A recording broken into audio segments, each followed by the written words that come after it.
ये चैनल केवल मनोरंजन के लिए है। हम किसी भी तरह की अंधश्रद्धा को बढ़ावा नहीं देते। तो चलिए बढ़ते हैं आज की भूतिया कहानी की ओर।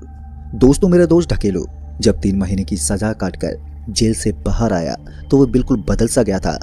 मतलब कि जहां वो हमेशा चोरी करने का प्लान सोचता रहता था और वहीं घंटों घंटों तक ध्यान लगा के बैठा रहता, जबकि हम दोनों कई बार जेल की हवा पहले भी खा चुके थे। पर इस बार सिर्फ ढकेलू ही ठुल्लों के हत्थे चढ़ा था। पता नहीं उन पुलिस वालों ने मेरे दोस्त के साथ ऐसा क्या किया कि वो चोरी चकारी छोड़कर तपस्वी बन गया, जिसके चलते मुझे ढकेलू का साथ छोड़ना पड़ा और मैं एक नए ग्रुप में शामिल हो गया। पर इस नए गिरोह में मेरी दाल निकल रही थी, मतलब कि यहाँ कुछ खास कमाई नहीं हो पा रही थी। इसी बीच जब एक रोज मुझे ढकेलू ने फोन करके दारू की बोतल लाने को बोला तो मैं बहुत खुश हो गया।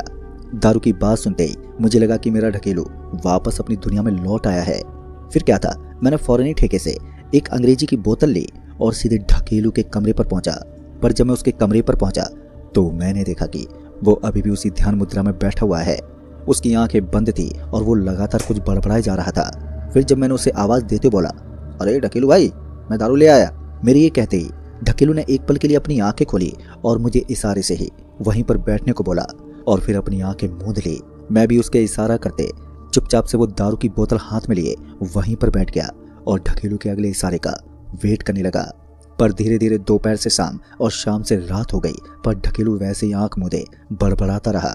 और वहीं मेरे मन में ये भी ख्याल नहीं आया कि एक बार ढकेलू से पूछ लूं कि उसका पार्टी करने का मूड है भी कि नहीं। खैर, जब बैठे बैठे मेरी कमर अकड़ने लगी और आंखें भी भारी होने लगी तो मैंने सोचा अपने घर निकल जाता हूँ। अभी मैंने ये सोचा ही था कि तभी ढकेलू बोला, कहीं नहीं जाना है। उसके ये कहते ही मेरे रोंगटे खड़े हो गए। मुझे विश्वास ही नहीं हो रहा था कि ढकेलू ने मेरे मन की बात सुन ली और अपने इसी शक को दूर करने के लिए मैं फिर एक दफा मन में बोला, अरे जब पार्टी नहीं करनी थी तो फिर तूने मुझसे दारू क्यों मंगवाई। अभी मैंने मन में यही कहा था कि तभी ढकेलू बोला, पार्टी तो होगी मगर आज नहीं, तू बस यहाँ पर बैठा रहे और जैसा मैं कहूँ वैसा ही कर। ढकेलू के ये कहते ही अब ये साफ हो गया था कि सच में ढकेलू मेरे मन की बात सुन रहा है। पर सवाल ये था कि आखिर ये मेरे मन की बात कैसे जान रहा है। अभी मैं इस बारे में कुछ सोचता कि तभी दरवाजे पर किसी की दस्तक हुई। दरवाजे पर दस्तक होते ही ढकेलू ने मुझसे कहा, जा दरवाजा खोल और ये दारू की बोतल घर की दहलीज पर रखकर अपने घर पर चला जा। ढकेलू के ये कहते ही मैं वहां से उठा और दरवाजा खोला तो बाहर कोई भी नहीं था, पर मुझे ऐसा जरूर महसूस हो रहा था कि कोई सामने है। कर उस वक्त मैंने ढकेलू के कहे अनुसार वो दारू की बोतल घर की दहलीज पर रखी और मैं सीधे अपने घर की तरफ चल पड़ा।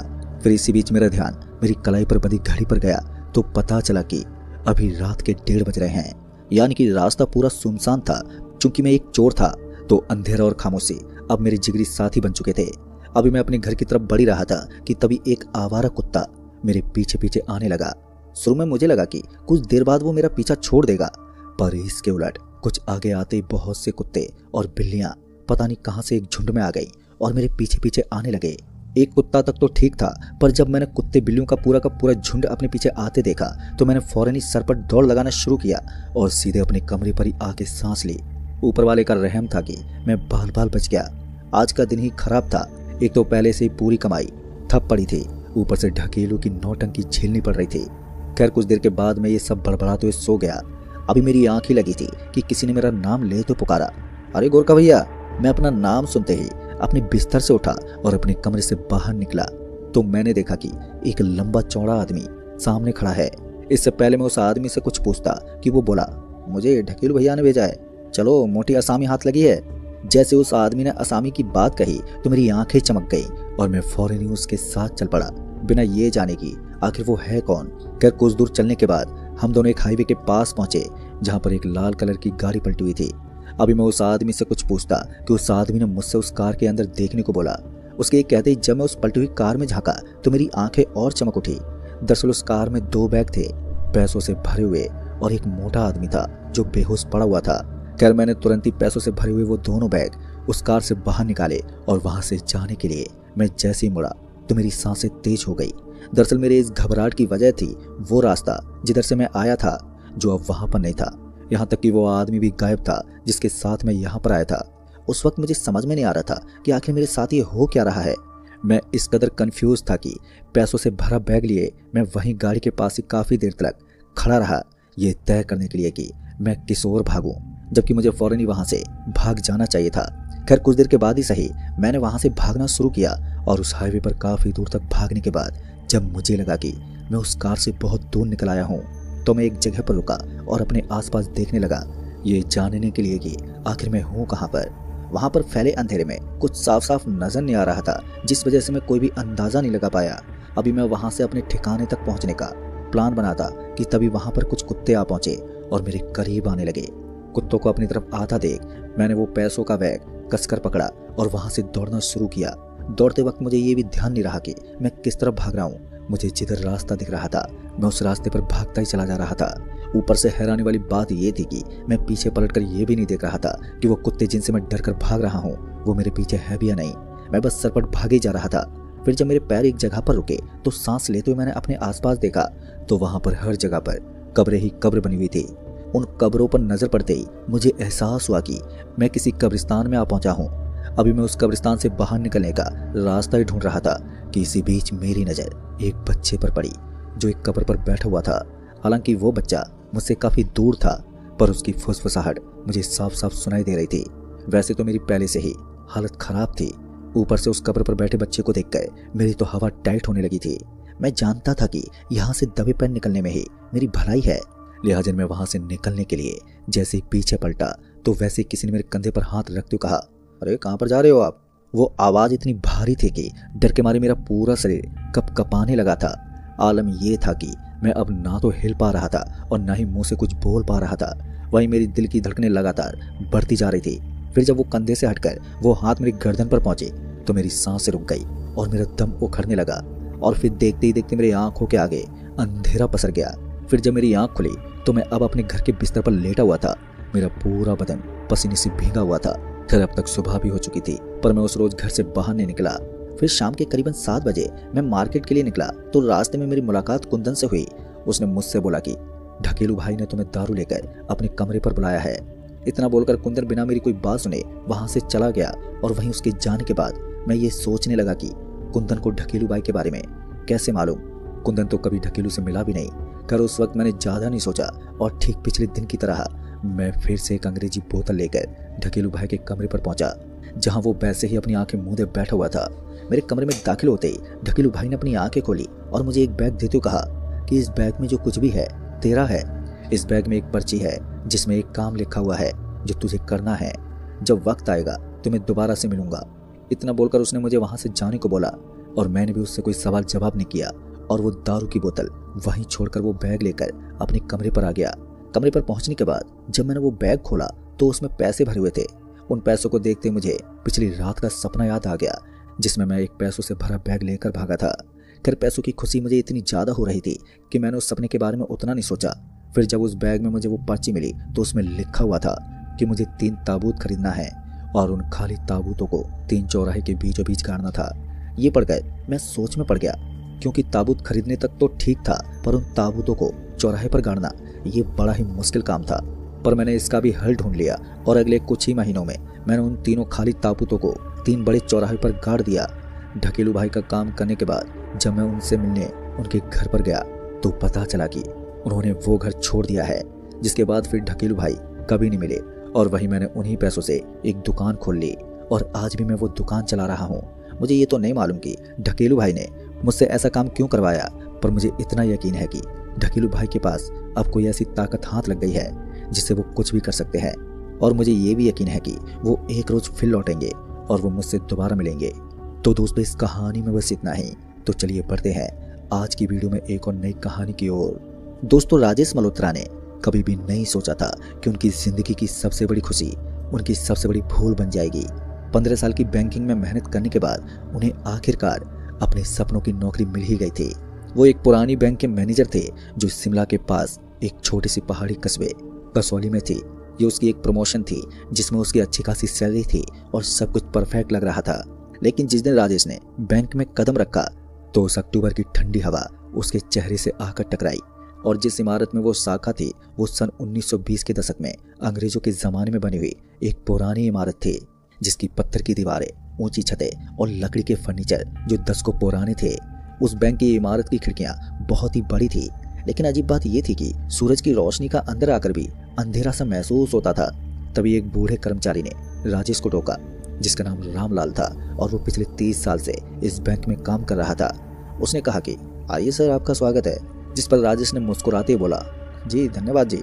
रामलाल जी, ये जगह तो बहुत खूबसूरत है। अब ये सुनते ही रामलाल की मुस्कान थोड़ी फीकी पड़ गई और उसी फीकी पड़ी मुस्कान के साथ कहा, हाँ सर, खूबसूरत तो है, पर। और इतना बोलते हुए वो बस वहीं पर रुक गए। तभी राजेश ने उस आदमी के चेहरे को भांपते पूछा, पर क्या, रुक क्यों गए? जिस पर रामलाल ने जवाब दिया, कुछ नहीं सर, चलिए मैं आपको आपके केबिन में ले चलता हूँ। इतना बोलकर रामलाल जी राजेश को अपने साथ लेकर जाने लगे। राजेश का केबिन बैंक के सबसे पिछले वाले हिस्से में था, एक लंबे और अंधेरे से गलियारे के आखिर में। जैसे जैसे वो आगे बढ़े तो वैसे ही राजेश को एक अजीब सी ठंडक महसूस हो रही थी। ये सामान्य ठंडक नहीं थी, ये कुछ अलग था, जैसे शरीर में एक सिरहन सी दौड़ गई हो। राजेश का केबिन बड़ा था, लेकिन वहां पर खामोशी छाई हुई थी। एक भारी लकड़ी की मेज, पुरानी कुर्सियां और दीवारों पर पुराने बैंक मैनेजरों की तस्वीरें टंगी हुई थी। तभी राजेश ने उन तस्वीरों को देखा जिनके गंभीर चेहरे थे। उनमें से कोई भी मुस्कुराता हुआ नहीं दिख रहा था। तभी राजेश ने उन तस्वीरों को निहारते पूछा, अरे रामलाल जी, पिछले मैनेजर कहाँ गए? अब ये सुनते ही रामलाल ने अपनी नजरें नीचे कर ली और एक धीमी आवाज में कहा, जी वो ट्रांसफर हो गए। रामलाल जी की बात सुनते ही राजेश ने अजीब सी नजरों से उसे घूरा और फिर कहा, अचानक से? जिस पर रामलाल ने कहा, हाँ सर, एकदम अचानक से ही। इससे पहले राजेश कुछ और पूछता कि रामलाल जल्दी से वहां से बाहर निकल गया। राजेश के पहले कुछ दिन तो सामान्य रहे, पर जब राजेश ने खाता किताब देखी तो वो कर्मचारियों से मिला और वो काम में व्यस्त हो गया। लेकिन उसे वहां पर एक बात बहुत ही अजीब लगी। वो ये थी कि हर शाम 6 बजते ही सभी कर्मचारी जल्दी जल्दी बैंक से निकल जाते थे और कोई भी व्यक्ति 1 मिनट से ज्यादा नहीं रुकता था। फिर ऐसे ही एक शाम जब राजेश फाइल में उलझा हुआ था तो उसने समय का ध्यान नहीं दिया। जब उसने घड़ी देखी तो तब तक शाम के 7 बज चुके थे, यानी कि बैंक बिल्कुल खाली हो गई थी। लेकिन राजेश के सिर पर काम का बोझ ज्यादा था, जिस वजह से वो काम में ही लगा रहा। अभी राजेश अपने काम में व्यस्त ही था कि तभी 8 बजे उसे एक आवाज सुनाई दी, जैसे कि किसी के पैरों की आवाज। वो आवाज बैंक के मुख्य हॉल से आ रही थी। उस आवाज को सुनते ही राजेश ने एक तेज आवाज में बोला, अरे रामलाल जी, अरे कोई है क्या? लेकिन राजेश को कोई भी जवाब नहीं मिला। जब कोई रिप्लाई नहीं आया तो राजेश अपनी सीट से खुद उठा और केबिन के दरवाजे तक गया। उस वक्त गलियारा पूरी तरह से अंधेरे में डूबा हुआ था, लेकिन मैन हॉल की तरफ से एक धीमी रोशनी आ रही थी, पर साफ साफ उसमें कुछ भी दिखाई नहीं दे रहा था। लेकिन राजेश ने फिर से कहा, अरे कोई है वहां पर? लेकिन राजेश को फिर से वही पैरों की आवाज सुनाई दी, जैसे कि कोई धीरे धीरे चल रहा हो। तभी राजेश ने हिम्मत जुटाई और उस गलियारे में कदम रखा। जैसे वो आगे बढ़ा तो उसे एक सड़ी हुई लकड़ी जैसी बदबू आई। जब हॉल में पहुंचकर उसने चारों तरफ अपनी निगाह घुमाई तो वहां पर कोई नहीं था, लेकिन काउंटर नंबर 3 के सामने फर्श पर कुछ पड़ा हुआ था। पर जब राजेश ने उसके पास जाकर देखा तो वो एक पुराना रजिस्टर था, जिसके पन्ने पीले पड़ चुके थे। तभी राजेश ने वो रजिस्टर उठाया और जब उसके पन्ने पलटे तो उस पर लिखा हुआ था, गोपनीय खाते, सन 1945 से सन 1992 तक का रिकॉर्ड। जिज्ञासावश उसने पहला पन्ना खोला तो उसमें हाथ से लिखे हुए खाते की जानकारी थी, नाम, खाता नंबर, जमा राशि। लेकिन उसमें एक चीज बहुत ही अजीब थी। वो ये थी कि हर खाते के सामने लाल स्याही से बंद लिखा हुआ था और हर खाते के बगल में एक तारीख थी और उस तारीख के सामने एक शब्द था, वो था मृत्यु। अब ये देखते ही राजेश का दिल तेजी से धड़कने लगा। लेकिन तभी उसने रजिस्टर के और भी पन्ने पलटे तो हर पन्ने पर यही था, खाते, मृत्यु की तारीख और बंद। अभी राजेश उस रजिस्टर में झांका ताकी कर रहा था कि तभी अचानक ही बिजली गुल हो गई, जिस वजह से पूरा बैंक अंधेरे में डूब गया। तभी राजेश ने अपने हाथों में एक बैटरी ली और उसकी लाइट ऑन की तो उसे फिर से वही पैरों की आवाज सुनाई दी, पर इस बार वो आवाज बहुत ही पास से आ रही थी। तभी राजेश ने वो लाइट उस ओर घुमाई तो उसने पाया कि काउंटर नंबर 3 के पीछे एक साया खड़ा है, जिसकी शक्ल एक इंसान जैसी है, पर वो साया धुंधला दिख रहा था। उस साये को देखते ही राजेश ने लड़खड़ाती हुई आवाज में बोला, कौन है वहां पर? आवाज सुनते ही वो साया एकदम से हिला और फिर एक आवाज आई। वो आवाज इतनी धीमी थी कि राजेश को यकीन ही नहीं हुआ कि उसने सच में कोई आवाज सुनी है। उस आवाज में उसने सुना था, खाता नंबर 9 से 9। जिसे सुनते ही राजेश बिना पीछे देखे, बिना रुके सीधे वहां से बाहर निकला और अपनी गाड़ी में आकर बैठ गया। पर अब उसके हाथ पैर कपकपा रहे थे और उसकी सांसें फूल रही थी। उस रात राजेश घर जाकर सो नहीं सका। फिर अगली सुबह जब राजेश डरा सहमा काम पर पहुंचा तो राजेश ने रामलाल को अपने केबिन में बुलाया और बोला, अरे रामलाल जी, मुझे सच सच बताइए कि इस बैंक में हो क्या रहा है? इतना सुनते ही रामलाल ने पहले तो मना किया, लेकिन जब राजेश ने जोर दिया तो रामलाल ने हार मान ली और सीने में हो रही धक धक के साथ लड़खड़ाते बोला, सर इस बैंक में सालों से एक समस्या है। इतना सुनते ही राजेश ने बोला, समस्या? कौन सी समस्या? जिस पर रामलाल ने गहरी सांस ली और तब जाकर बोला, सन 1947 में जब देश का बंटवारा हुआ तब इस बैंक में एक मैनेजर थे, सुरेश चंद्र खन्ना। वो बहुत ही ईमानदार इंसान थे, लेकिन बंटवारे के दौरान बहुत सारे लोग पलायन कर रहे थे, जिनमें से कुछ लोगों ने अपना सारा पैसा इस बैंक में जमा कर दिया था, इस भरोसे में कि वे बाद में अपना पैसा वापस ले लेंगे। तभी कुछ अधिकारियों ने, कुछ बेईमान लोगों ने उन खातों से पैसे निकाल लिए, क्योंकि वे जानते थे कि वो लोग कभी वापस नहीं आएंगे, क्योंकि वे सभी लोग दंगों में मार दिए गए थे। अब ये सुनते ही राजेश का चेहरा पीला पड़ गया। फिर आगे रामलाल ने बताया कि खन्ना साहब को जब ये पता चला तो उन्होंने इसे रोकने की बहुत कोशिश की, लेकिन वो अधिकारी बहुत ही ज्यादा ताकतवर थे, जिस वजह से उन्होंने खन्ना साहब को भी मार दिया, वो भी इसी बैंक में, काउंटर नंबर 3 के पीछे। अब दोस्तों राजेश की रीढ़ में एक ठंडक सी दौड़ गई। काउंटर नंबर 3 ये वही जगह थी जहां उसने कल रात को एक साया देखा था। तभी राजेश ने पूछा, और ये खाता नंबर 909? खाता नंबर 909 का नाम सुनते ही रामलाल का चेहरा और भी गंभीर हो गया और बोले, वो खन्ना साहब का अपना खाता था। जिस दिन उन्हें मारा गया उसी दिन उनका खाता बंद कर दिया गया था, लेकिन कहते हैं कि उनकी आत्मा अभी भी यहीं पर भटकती है। वो चाहते हैं कि सच सभी के सामने आए, और यही नहीं, हर मैनेजर जो यहाँ पर आता है वो इस सच का सामना करता है। कुछ डरकर भाग जाते हैं तो कुछ पागल हो जाते हैं, और पिछले मैनेजर भी, उन्होंने एक बार खन्ना साहब को देखा था और फिर अगले दिन उन्होंने यहाँ से ट्रांसफर मांग लिया था। अब ये सच जानते ही राजेश कुर्सी में धंस गया। ये सब सुनकर उसे यकीन नहीं हो रहा था, लेकिन जो उसने कल रात को देखा था वो भी झूठ नहीं था। तभी राजेश ने अपने मन में सोचा और कहा, अच्छा तो अब मुझे क्या करना चाहिए? तभी रामलाल ने समझाते हुए बोला कि सर मेरी सलाह तो यही है कि आप ट्रांसफर की अर्जी लगा दीजिए और यहाँ से निकल जाइए। पर दोस्तों राजेश इतनी आसानी से हार मानने वालों में से नहीं था। उसने सोचा अगर सच में कुछ गलत हुआ है तो उसे सामने लाना जरूरी होगा, चाहे कितना भी पुराना मामला क्यों ना हो। तभी राजेश ने पुराने रिकॉर्ड्स खंगालने शुरू कर दिए। बैंक के तय खाने में जहां 10 को पुराने दस्तावेज रखे हुए थे, धूल भरी फाइलें, पुराने रजिस्टर, पीले पड़े कागज, सब कुछ उसने खंगाल डाला।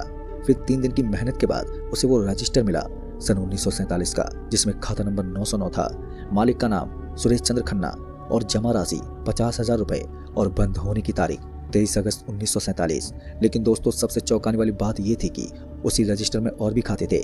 यही कोई कुल मिलाकर 127 खाते होंगे वो, और उन सभी के सामने बंद लिखा हुआ था, और सभी की बंद होने की तारीख सन 1947 से सन 1952 के बीच की थी। तभी राजेश ने और भी गहराई से खोजा, जिसमें उसे एक पुरानी डायरी मिली जो खन्ना साहब की लग रही थी। उसमें आखिरी एंट्री 22 अगस्त सन 1947 की थी। उस डायरी में लिखा हुआ था, आज मुझे पता चला कि मिश्रा और वर्मा ने उन बेकसूर लोगों के खातों से पैसे निकाल लिए हैं जो दंगों में मारे गए। मैं इसे बर्दाश्त नहीं कर सकता और कल मैं सुबह ही पुलिस के पास जाऊंगा, चाहे कुछ भी हो जाए। सच सभी के सामने आना चाहिए। लेकिन खन्ना साहब पुलिस के पास कभी नहीं पहुंचे और अगले दिन उनकी लाश बैंक में मिली। लेकिन आधिकारिक रिपोर्ट के अनुसार ये उनका दिल का दौरा था। लेकिन राजेश को यकीन था कि ये एक हत्या थी। फिर उस रात राजेश फिर से देर तक बैंक में रहा और सोचा अगर खन्ना साहब की आत्मा सच में है तो शायद वो उनसे बात करना चाहती है। और तभी 9 बजे बिजली फिर से चली गई। पर अब राजेश तैयार था। उसने अपनी टॉर्च जलाई और काउंटर नंबर 3 की तरफ चल दिया। राजेश जैसे उस जगह पर पहुंचा तो उसने कहा, खन्ना साहब अगर आप यहाँ पर हैं तो मुझसे बात कीजिए और मुझे सारा सच बताइए। तभी एक ठंडी हवा का झोंका आया और फिर उस काउंटर के पीछे से वो साया निकलता हुआ फिर से दिखा। वो साया एक बुजुर्ग व्यक्ति का था जिसने सफेद कुर्ता पाजामा पहना हुआ था। उस साये की आंखें दुख से भरी हुई थी लेकिन गुस्से से भी दहक रही थी। तभी एक आवाज सीधे राजेश के दिमाग में गूंजी, तुम मुझे देख सकते हो क्या? तभी राजेश ने एक धीमी आवाज में बोला, जी हाँ सर मैं देख सकता हूँ आपको। तभी उस साये ने कहा, कितने साल हो गए कोई मेरी बात सुनता ही नहीं। तभी राजेश ने तुरंत ही कहा, आप मुझे बताइए हुआ क्या था आपके साथ में? तभी खन्ना साहब की आत्मा ने सब कुछ सच बताया कि कैसे मिश्रा और वर्मा ने एक योजना बनाई थी, कैसे उन्होंने उन गरीब बेबस लोगों के खातों से लाखों रुपए चोरी किए, कैसे जब खन्ना साहब ने विरोध किया तो उन्हें जहर दिया गया। तभी उस आत्मा ने बोला कि सबसे बुरी बात यह है कि वो पैसा आज भी यहीं पर छुपा है, वो भी इसी बैंक में, और उन 127 परिवारों को उनका हक का भी नहीं मिला। राजेश उस साय की सारी बात सुनते ही बोला, लेकिन वो छुपा हुआ कहाँ पर है पैसा? तभी उस साय ने सारा राज उगल दिया। उस साय ने बताया कि तहखाने में एक पुरानी तिजोरी के पीछे एक दीवार है और उसी के पीछे सारे पैसे छिपाए गए हैं। अब ये बात सुनते ही राजेश ने तुरंत ही निर्णय लिया कि मैं वादा करता हूँ कि ये सच सबके सामने लाऊंगा। राजेश के मुख से ये बात सुनते ही उस आत्मा की आंखों में एक चमक आ गई और धन्यवाद कहते हुए वो आत्मा धीरे धीरे गायब हो गई। फिर अगले दिन राजेश ने उस तहखाने की पूरी जांच शुरू कर दी। उस पुरानी तिजोरी के पीछे सचमुच में एक दीवार थी जो बाकियों से पूरी तरह से अलग दिख रही थी, जैसे कि वो बाद में बनाई गई हो। तभी राजेश ने कुछ कर्मचारियों की मदद से वो दीवार तोड़वाई और अंदर जाकर देखा तो उसके होश उड़ गए, क्योंकि वहां पर सच में एक लोहे का बक्सा था जो पुराने नोटों से भरा हुआ था और साथ ही एक रजिस्टर भी था जिसमें सभी 127 खातों का पूरा हिसाब किताब था। तभी राजेश के मन में सवाल आया कि इतने सालों के बाद वो परिवार कहाँ होंगे, वे सब खाता धारक तो अब तक मर चुके होंगे। तभी राजेश ने एक योजना बनाई। उसने मीडिया को बुलाया और पुलिस को सूचित किया और बैंक के उच्च अधिकारियों को रिपोर्ट दी, जिस वजह से इस पुराने घोटाले की कहानी फिर से सभी के सामने आई। फिर अगले कुछ हफ्तों में जांच शुरू हुई, पर मिश्रा और वर्मा दोनों मर चुके थे, लेकिन उनके वंशज जिंदा थे और वे उस चोरी के पैसे से ही बहुत अमीर बने थे। तभी सरकार ने निर्णय लिया कि उन 127 परिवारों के वंशज को खोजा जाए और उन्हें उनका हक दिया जाए। पर यह आसान नहीं था, लेकिन धीरे धीरे कुछ परिवार मिले और उन्हें मुआवजा दिया गया, जिस वजह से राजेश के इस काम की हर तरफ तारीफ होनी शुरू हो गई। लेकिन उसके लिए सबसे बड़ा पुरस्कार कुछ और था। फिर उस रात जब सब कुछ खत्म हो गया तो राजेश फिर से उस बैंक में रुका। वो जानता था कि खन्ना साहब जरूर आएंगे और वे आए भी, पर इस बार उनकी आत्मा शांत दिख रही थी, क्योंकि उनके चेहरे पर एक हल्की सी मुस्कान थी। तभी उस आत्मा ने मुस्कुराते हुए कहा, तुमने अपना वादा पूरा किया। लेकिन राजेश ने सिर्फ इसे अपना फर्ज समझा। राजेश के इस नेक काम से वो आत्मा खुश हो गई और फिर वो धीरे धीरे धुएं में गायब हो गई। अब राजेश को मालूम था कि अब इस बैंक में कोई भूत नहीं होगा, क्योंकि खन्ना साहब की आत्मा को अब शांति जो मिल गई थी। पर दोस्तों, आज भी कई साल बाद राजेश अभी भी उसी बैंक में मैनेजर है और उस बैंक में अब कोई भी अजीब घटना नहीं होती। लेकिन काउंटर नंबर 3 के पास राजेश ने सुरेश चंद्र खन्ना की याद में एक छोटी सी तख्ती लगवाई है।